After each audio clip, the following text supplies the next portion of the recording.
Okay, if you don't know who I am, my name is Jeroy Henry, and in the past 4 years, I've talked to over 4,000 visual artists, and I currently work with almost 1,000 visual artists.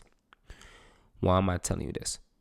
I'm telling you this because after talking with over 4,000 visual artists, I noticed there are some common beliefs visual artists have that's it's just going to kill your art career. So there are some common beliefs visual artists have that is really, really holding them back. And I want to make sure that you break away from these beliefs because you most likely have at least one of them, if not all. With that being said, we're going to kind of like jump straight into this video. I've been trying to cut back on my videos. They've been like 20 minutes, 25 minutes. I'm trying to get that number down to like 10, just so I can give you as much value in as little bit of time as possible. So, well, like always, I got my notes here. You want to, if you're new here, by the way, I don't like prepare these videos beforehand. I write very quick bullets. You get a very raw video, but I like to do it this way because there's so much BS online and it's hard to distinguish like what's real and what's not. So I'd rather we just start when you getting to know me for the real me. With that being said, we're going to jump straight into it. So after talking with 4,000 visual artists, here are some key things that I just noticed visual artists say and believe that will instantly kill your art career as long as you continue to believe these things.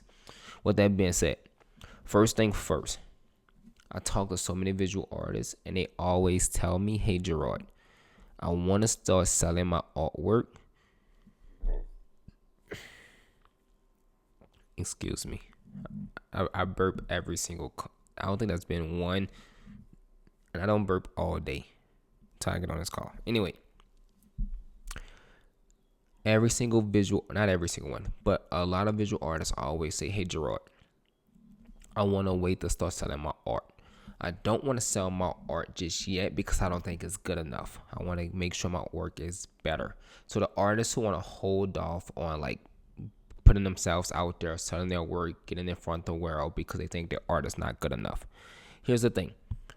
What I know for certain is the work you create today, even if you thought it was fantastic in 5 years, you're going to think it's not your best work.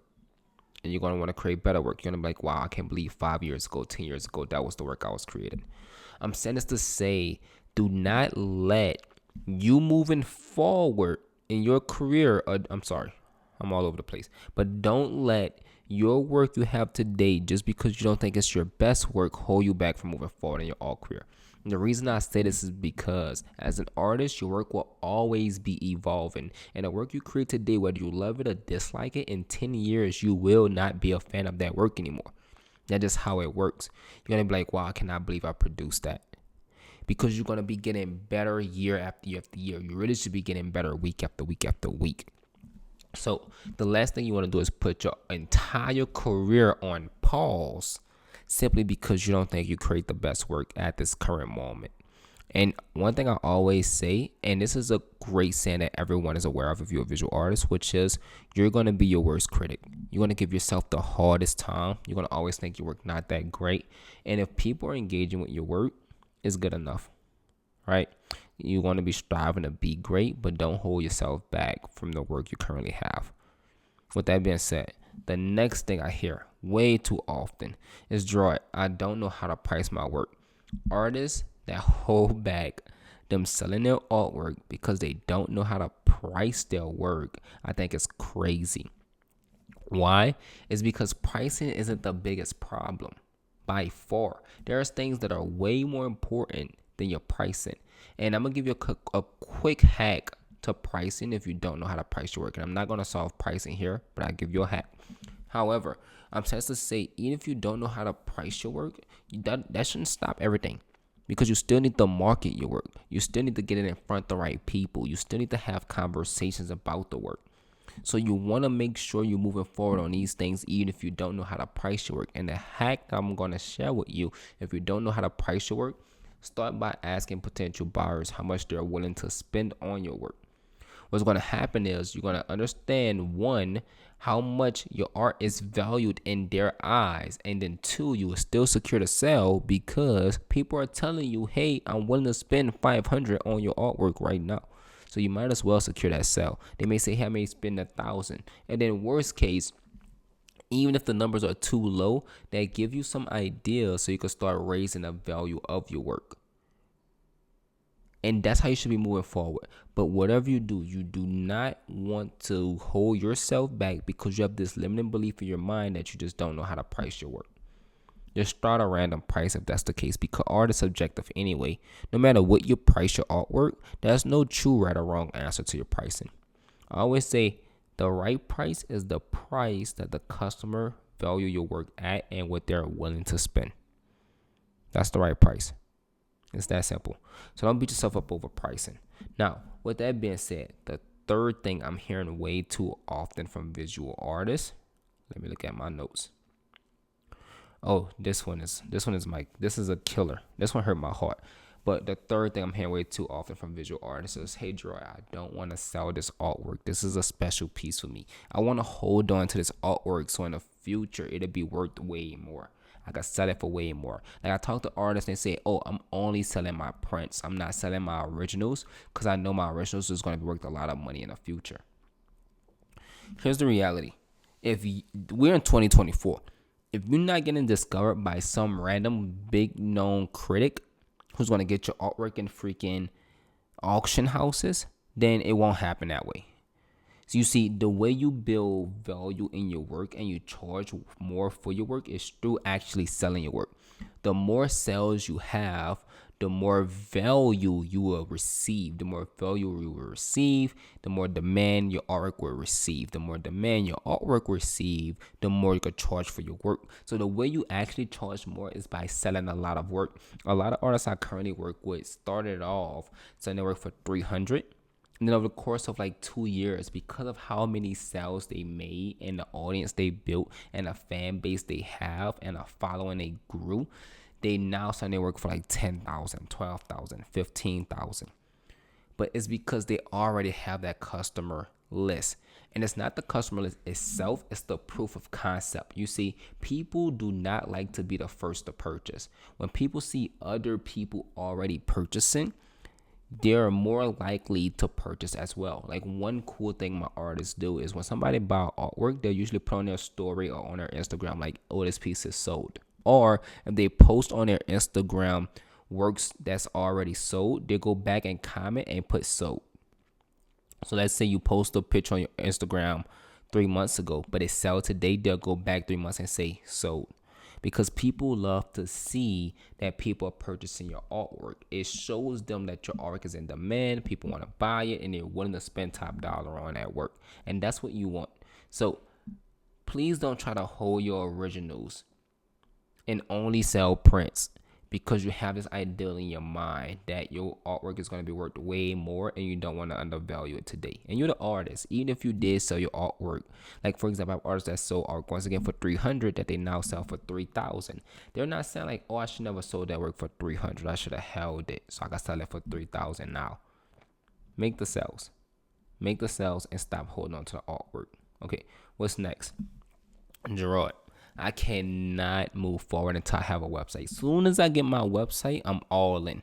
Soon as I create this beautiful website, I'll be making sales.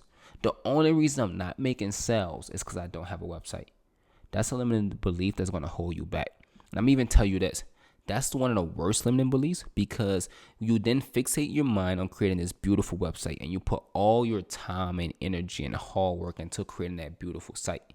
Then once that beautiful site is done, you just think you're about to have a flood of sales. But what happens is, once that website is actually completed, you're just sitting there and it's crickets. Because you having a website never was the problem. The problem is exposure. So if the problem is exposure, even once you create the most beautiful website, if no one understands how to get to it and see it, it's going to be relevant. So don't fixate yourself on needing the perfect website. Fixate your mind on getting as many people to see your artwork as possible. And then the last, I need someone to sell my artwork for me. I hear so many visual artists say this. This is what every visual artist wants. And I get it. It makes sense. It makes your life 10 times easier. But what you don't know is actually making your life 10 times more complicated. I'm explaining why. You see, we all want to have somebody sell our artwork for us. The main reason is because if someone could sell the artwork for me, then I can spend more of my time doing what I really enjoy, which is creating the work. So that sounds so freaking amazing. But what we don't think about is the negative. You see, here's the thing. If you focus on just getting people to sell your artwork for you and you're looking for someone that's an agent and things like that, you will always be relying on that agent or that salesperson or who that gallery. And the unfortunate part is when you rely on someone, you think you're in a comfortable position, but it puts you and your author in a very, very, very vulnerable position. And the main reason is because the day that person decides to stop selling your work or work with a different artist or decides to charge more for selling your work, you're going to be back at square one. Like the minute they decide to stop working with you, you have to start all over from scratch. That's actually the reason why I work with a lot of artists I work with.